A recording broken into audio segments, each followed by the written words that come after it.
परम श्रद्धेय सुखदेव जी महाराज कहते हैं, हे राजन, भगवान की भक्ति या भगवान का भक्त कभी भी किसी से डरता नहीं है। जो डरता है समाज से, जो डरता है देश से, जो डरता है समय से, वो कभी भी भगवान की भक्ति नहीं कर सकता। भगवान की भक्ति के लिए सबसे प्रथम जो आवश्यकता होती है वो होती है भगवान के कार्य को करने के लिए सबसे बड़ा सुदृढ़ मन हो। पूरा समाज अगर मेरे खिलाफ हो जाए तो हो जाए, लेकिन मुझे भगवान को पाना है तो पाना है।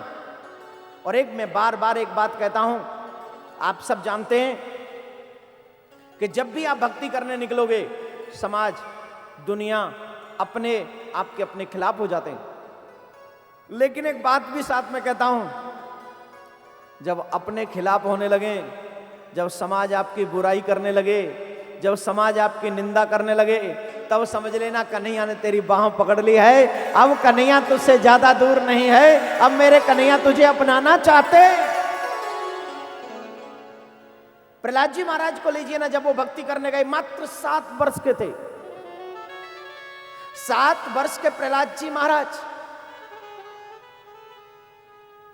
उनके पिता कहते तुम भगवान को मत पूजो, तुम मुझे पूजो। अहम ब्रह्मोस्मि, मैं ब्रह्म हूं, मुझे मानो। और अगर तुम मुझे नहीं मानोगे तो मैं तुम्हें मृत्यु दंड दूंगा। और मृत्यु दंड देने के लिए क्या नहीं किया हिरण्यकश्यप ने प्रहलाद जी को। सर्व भेज दिया उनको डसने के लिए, विष भेज दिया उन्हें पान कराने के लिए, पर्वत की चोटी से गिराया गया। लेकिन एक बात बता दूं, किसी भी किस्म के विष में इतनी दम नहीं कि भगवान के भक्त को कष्ट पहुंचा सके। किसी भी सर्प में इतनी हिम्मत नहीं कि वो भगवान के भक्त को भगवान की भक्ति से दूर कर सके। किसी भी पहाड़ की चोटी की ऊंचाई इतनी बड़ी नहीं है जो भक्त के इरादों को हिला सके। और वो अगर उस चोटी से आते भी हैं तो उस चोटी से सीधे भगवान की गोद में आते हैं और संभाल लेते हैं, मेरे गोविंद संभाल लेते हैं, मेरे प्रभु, मेरे प्रभु उन्हें अपनी गोद में संभालते हैं। हिलते हैं गिरते हैं वो लोग जिन्हें भगवान की भक्ति पर और भगवान पर यकीन नहीं। अगर तुम समाज में रहते हो, बात मानो समाज की, लेकिन अच्छी बात मानो, बुरी बात नहीं। जिसने समाज बनाया है कभी उसका भी शुक्र अदा किया करो मेरे भाई बहन। हिरण्यकश्यप प्रहलाद जी के पूरा विपक्ष में हो गया, मैं तुझे मार डालूंगा। अग्नि तक में उसे जलाने की कोशिश की गई, लेकिन अग्नि भी प्रहलाद जी महाराज के चरण वंदन करके वापस चली गई।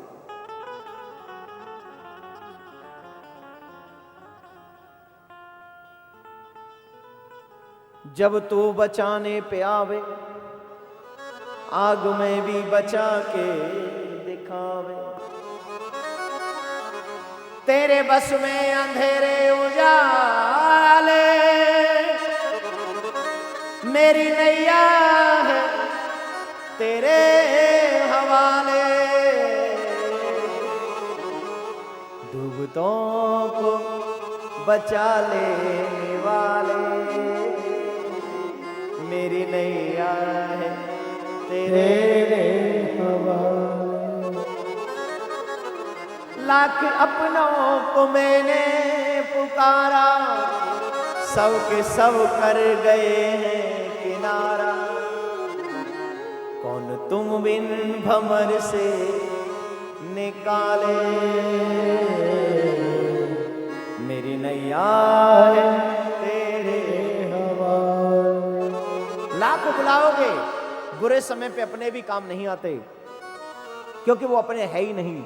अपना तो वो है जिसको हमने कभी अपना कहा नहीं। प्रहलाद जी को अग्नि में जलाने की कोशिश की गई, लेकिन अग्नि भी उनका चरण वंदन करके चली गई। अग्नि भी उनके एक रुएं को जला न सकी, क्योंकि अग्नि से जलाता, अग्नि जलाता ये उसका स्वभाव है। लेकिन जिसके ऊपर भगवान की कृपा होती है, जो भक्त होते हैं, उनके लिए अग्नि भी अपना स्वभाव बदल लेता है। तो अब आखिर में हिरण्यकश्यप सोचे कि मैं तुम्हें दंड दूंगा, मैं तुम्हें सजा दूंगा, मैं अपने हाथ से तुम्हें मारूंगा। बोल तेरा जगदीश कहां है, तुझे बाद में मारूंगा, पहले तेरे जगदीश को मारूंगा। बता तेरा जगदीश कहां है। प्रहलाद जी कहते गलत पूछ रहे हो, ये पूछ रहे हो मेरा जगदीश कहाँ है, आप ये पूछिए मेरा जगदीश कहाँ नहीं है। अण में कण में जल में थल में भुवन भुवन में हरि व्यापक सर्वत्र समाना, सर्वम कृष्णमयम जगत सर्वम खलविदम ब्रह्म। हर जगह मौजूद है, हर जगह विराजमान है, वो कहां नहीं। जिधर नजरें जाएंगी तुम्हारी उधर कृष्ण है,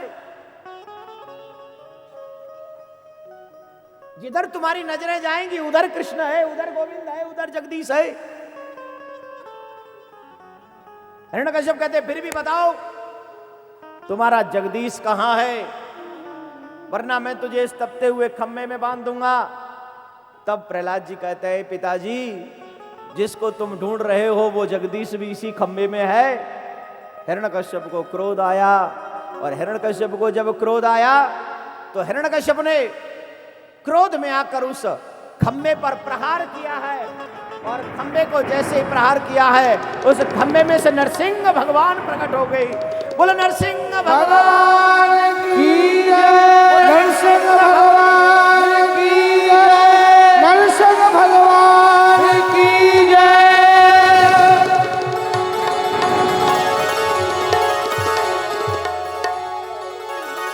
युद्ध होता रहा, युद्ध होता रहा, युद्ध होता रहा, और आखिरकार अपने भक्त की रक्षा करने के लिए मेरे प्रभु ने अपने भक्त की रक्षा करी है। और अपने भक्त की रक्षा के लिए अरे जब बजानी है तो जोर से बजाओ, और जोर से बजाओ।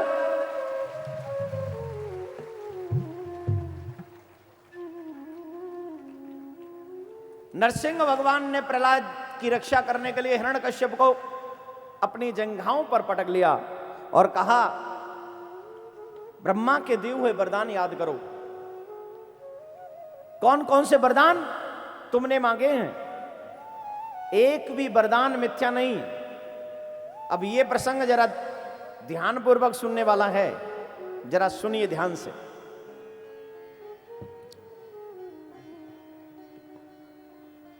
हम लोग अभिमान करते हैं, कोई दौलत का अभिमान करता है, कोई अपने नाम का अभिमान करता है, कोई यश वैभव का अभिमान करता है। लेकिन अभिमान करने वाले प्राणियों, हम लोग ये क्यों भूल जाते हैं कि हमें बनाने वाला परमात्मा भी मौजूद है। न तो दुनिया में कोई धनवान बचा, न कोई बलवान बचा, न कोई ऐश्वर्यवान बचा, न परिवार वाला बचा। आखिरकार सबको ही ये दुनिया छोड़कर जाना पड़ा। बोलो राधे राधे। राधे राधे। जोर से बोलना पड़ेगा, राधे राधे, और जोर से बोलना पड़ेगा। राधे राधे। हिरण्यकश्यप से कहा वरदान मांगो, और हिरण्यकश्यप ने वरदान बड़े विचित्र मांगे। न दिन में मरू, न रात में मरू, न घर में मरू, न बाहर मरू, न धरती में मरू, न आकाश में। न अस्त्र से मरू, न शस्त्र से मरू, न नर से मरू, न नारायण से। और अगर कुछ बच गया हो तो 12 महीनों में से किसी महीने में ही ना मरू। 12 महीने में से किसी महीने में ही ना मारू।